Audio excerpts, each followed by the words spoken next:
Olá pessoal, tudo bem? Legal, né? Olha só, hoje nós vamos dar continuidade ao pequeno estudo de Lucas que nós estamos fazendo, que está incrível, pessoal. Já fizemos a primeira, a segunda e a terceira parte, agora nós estamos caminhando rumo à quarta parte, que está magnífica. E olha só, se você não ouviu nenhuma das três primeiras, dê um play aqui no canal, escute, depois você volta correndo para ouvir a quarta, que é maravilhosa. E olha só, pessoal, antes de dar início a esse pequeno estudo, dê seu like, se inscreva no canal e aperta no sininho para receber todas as novidades que vem pela frente. Tá bom, pessoal? E olha só, não esqueça de compartilhar, que é muito importante para nós. Beleza? Vamos lá? A longa caminhada da Galileia até Jerusalém. A difícil passagem do antigo para o novo. Lucas vai trabalhar no seu evangelho da seguinte forma. Para fazer o seu evangelho, Lucas seguia a ordem do evangelho de Marcos, mas ele mesmo conseguiu juntar muitas outras informações sobre Jesus que não estavam no evangelho de Marcos. Todo esse material próprio dele, Lucas o ajeitou nesses 10 capítulos, que é de Lucas 9 até o Lucas 19, na forma de uma viagem que vai desde a Galileia até Jerusalém. Lucas descreve o início da viagem no capítulo 9. Assim, estava chegando o tempo de Jesus ser levado para o céu. Então ele tomou a firme decisão de partir para Jerusalém. Em Lucas 19, se diz que Jesus se aproximou de Betfage e de Betânia, perto do chamado Monte das Oliveiras. É um longo caminho da periferia até o centro. Conscientemente, Jesus assume a cruz que o espera em Jerusalém.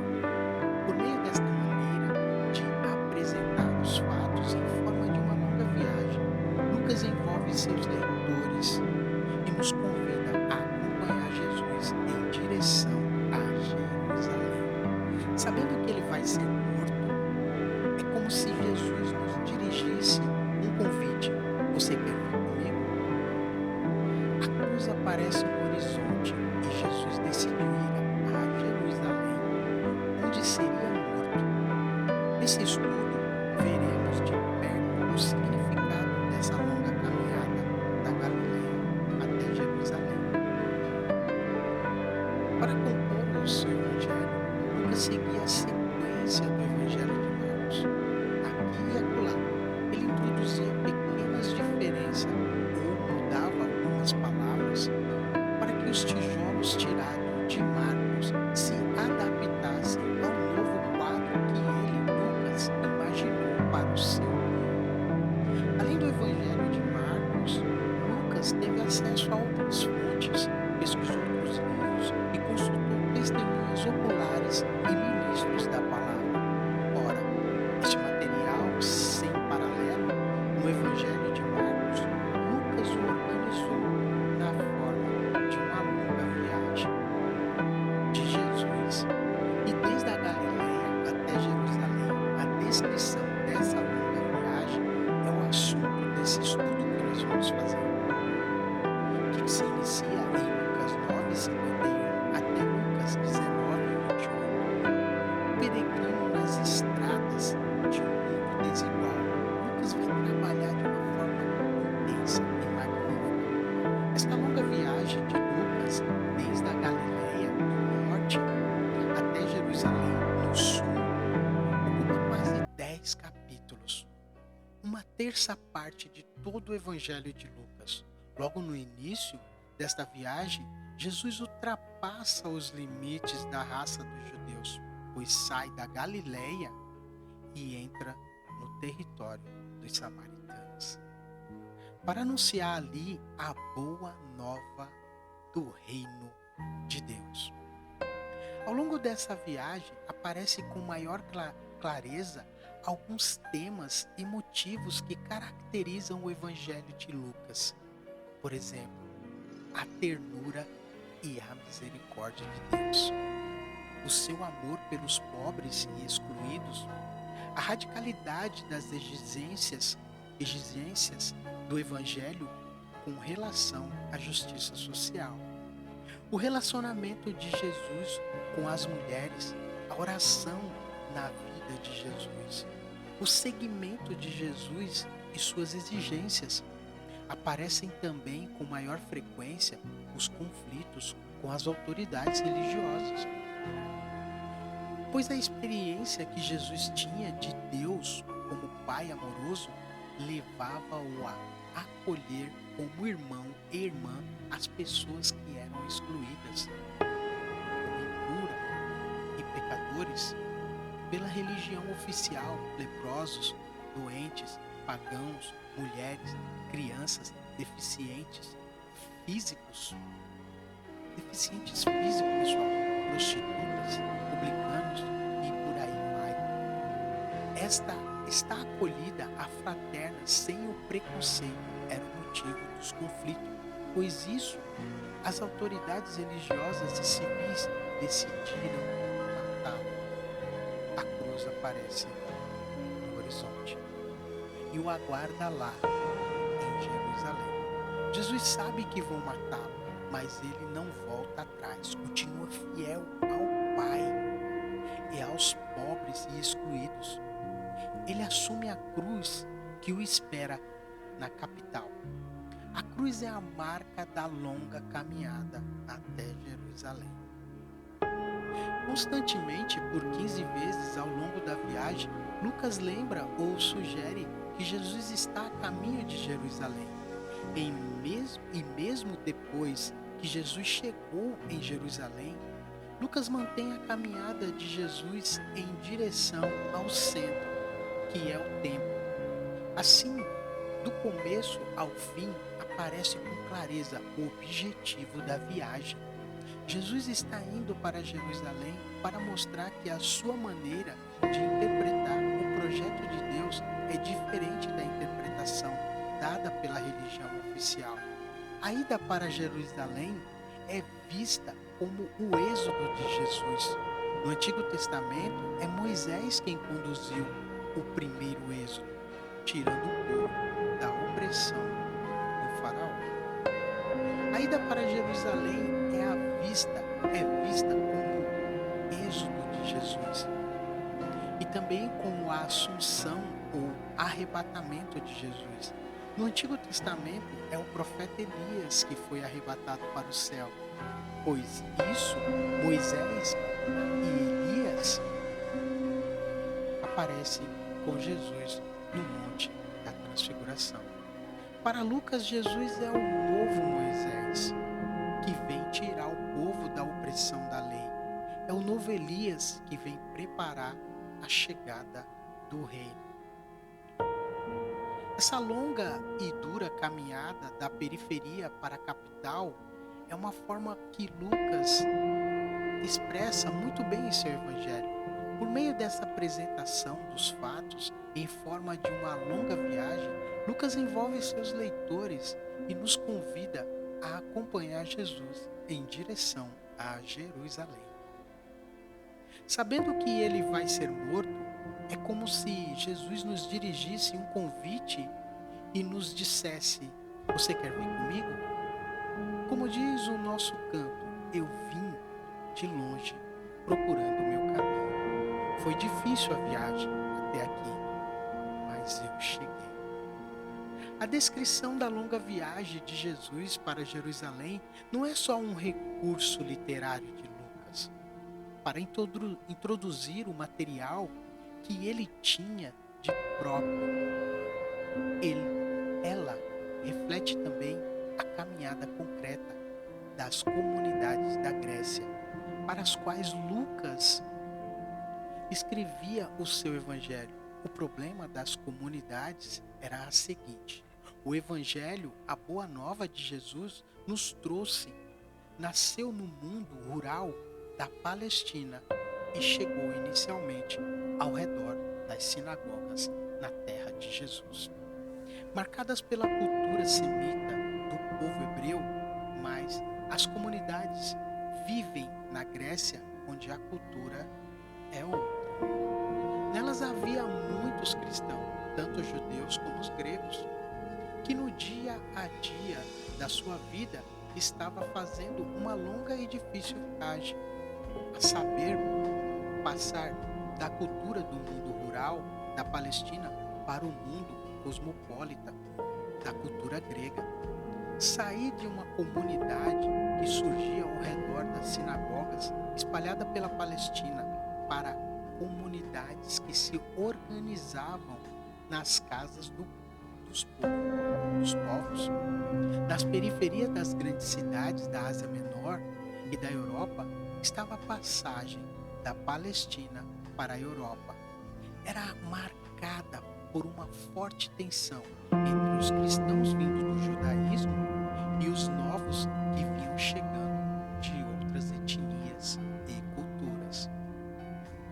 A descrição da longa viagem de Jesus para Jerusalém reflete o doloroso processo de conversão que as pessoas tinham de fazer ou têm de fazer. Sair do mundo da observância da lei que acusa e condena para o mundo da gratuidade do amor de Deus, que acolhe e perdoa. Passa da consciência de pertencer ao único povo eleito, privilegiado por Deus entre todos os povos, para a certeza de que em Jesus todos os povos foram fundidos num único povo diante de Deus. Numa palavra desse estudo, Lucas apresenta a atividade de Jesus como um espelho da conversão ou da travessia que as comunidades estavam fazendo. Jesus fez a mesma longa e dolorosa travessia, sair do mundo fechado, da raça para o território da humanidade. É uma sugestão magnífica que Lucas deixa, e para cada um poder verificar como está sendo a sua e a nossa caminhada, junto com Jesus em direção a Jerusalém, e ver como vivemos os temas tão caros a Jesus. O Evangelho de Lucas é algo que muda toda a nossa percepção do nosso cotidiano. E vamos a partir daí, vamos entrando na última semana de Jesus em Jerusalém. Lucas retorna ao fio da meada de Marcos e descreve as atividades das últimas semanas da vida de Jesus em Jerusalém, desde o solene entrada no domingo de Ramos até a véspera da sua morte. Você vê que Jesus chora sobre a cidade e expulsa os comerciantes do templo. Você assiste ao doloroso confronto com as autoridades das duras críticas que ele dirige aos chefes dos sacerdotes, aos doutores da lei, aos anciãos, aos fariseus, aos saduceus. Em tudo isso, você sente a fidelidade de Jesus ao projeto do Pai. Por causa dessa sua fidelidade ao Pai, Jesus vai ser preso e condenado à morte. A viagem está quase no fim. Saindo de Jericó, onde se encontrou com Zaqueu, Jesus subiu pelo deserto de Judá e chegou ao pé do Monte das Oliveiras. Faltava passar por Betfage e Betânia e alcançar o topo do Monte das Oliveiras, para que pudesse contemplar a beleza da capital do seu povo. Como no início da viagem, também agora quase no fim, Jesus vai na frente e continua andando decididamente para Jerusalém. Seus discípulos seguem atrás desde o momento em que Jesus tomou a decisão de ir a Jerusalém. Já dizia que a caminhada para a capital seria como que o êxodo de Jesus. Agora, finalmente Jesus está chegando. Ele sabe que vai ter um duro e doloroso confronto com as autoridades. E os preparativos para a solene entrada na capital, Lucas descreve muito bem e trabalha muito bem no seu evangelho. Jesus sabe que ao entrar em Jerusalém vai ser aclamado como Messias. Para evitar qualquer mal entendido, ele prepara a sua entrada. Deve ficar claro para todos qual é o jeito de assumir a missão que o Pai lhe deu. Jesus quer ser o Messias humilde e servidor, que montado em um jumentinho vem trazer a paz para Jerusalém, conforme tinha sido anunciado pelo profeta Zacarias, no capítulo 9, e versículo 9 ao 10. Ele manda alguns discípulos na frente para trazer o jumentinho. Os discípulos fizeram como Jesus tinha mandado, e tudo aconteceu conforme o previsto. Eles encontraram o jumentinho e o levaram até Jesus. Todos nós somos como um jumentinho, animais de carga, para Jesus poder realizar o reino de Deus no meio de nós. Jesus entra na cidade, aclamado pelo povo como Messias. O povo da capital esperava um Messias nacionalista, rei glorioso. Jesus, sentado no jumentinho, evoca a profecia do profeta Zacarias, que dizia: teu rei vem a ti, humilde, montado num jumento. O arco de guerra será eliminado. Jesus aceita ser o Messias, mas não o Messias rei da propaganda do governo e da religião oficial. Ele se mantém no caminho do serviço, simbolizado pelo jumentinho, animal de carga. A reclamação dos fariseus e lamentos sobre a cidade de Jerusalém é nítida. Os fariseus pedem que Jesus mande o povo ficar calado. Jesus responde com uma frase do profeta Abacuque: se eles calarem, até as pedras vão gritar. Hebreus 2:11. Neste conflito com as autoridades do seu país, Jesus se coloca dentro da tradição profética. Lembrou o profeta Zacarias, citou o profeta Abacuque e agora, fazendo um lamento sobre Jerusalém, evoca as lamentações do profeta Jeremias. Neste lamento, Jesus manifesta sua tristeza e chora. A cidade não quis reconhecer a visita de Deus que veio trazer a paz. Ela fechou-se na sua ideologia nacionalista e assim lançou a somente da sua própria destruição. É a segunda vez que Lucas traz uma palavra de Jesus com a cidade de Jerusalém. Jesus chega na cidade e vai diretamente ao templo, expulsa os vendedores e diz: está escrito, minha casa será uma casa de oração. Vocês fizeram dela um covil de ladrões. Novamente, Jesus cita as palavras do antigo profeta Isaías e Jeremias para justificar a sua ação. Em oposição às autoridades, Jesus quer colocar um ponto final na exploração e dominação que se fazia através do templo. Ele quer que o templo seja novamente a casa do Pai. Com este gesto profético, termina a longa e dolorosa caminhada da periferia até a capital. Em seguida, diretamente, Jesus passa a ensinar no templo. Seus ensinamentos, porém, incomodavam os poderosos, tanto os chefes religiosos como os civis se sentem questionados e querem matar.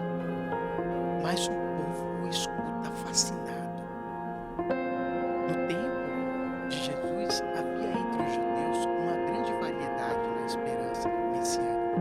Havia gente que esperava um Messias rei Messias santo ou sacerdote, outros um Messias guerrilheiro, subversivo, e outros um Messias doutor, outros um Messias juiz e outros um Messias profeta, cada qual conforme o seu próprio interesse e conforme a sua classe social, aguardava o Messias querendo encaixá-lo na sua própria esperança. Ao que parece, ninguém esperava o Messias servo, anunciado pelo profeta Isaías. Eles não se lembravam de valorizar a esperança messiânica como um serviço do povo de Deus. A humildade só pensavam no privilégio, esqueceram o serviço. Jesus retorna à profecia do Messias servo. E olha só, pessoal, eu estou no meio de vocês como aquele que serve.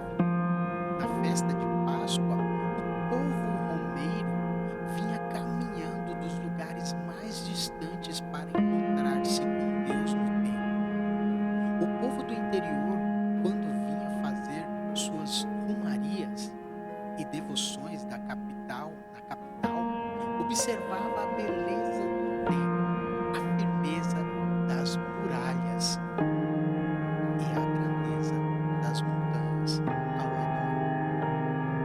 Esse conjunto imponente fazia lembrar a proteção de Deus, pois isso orava aqueles que confiavam em Deus.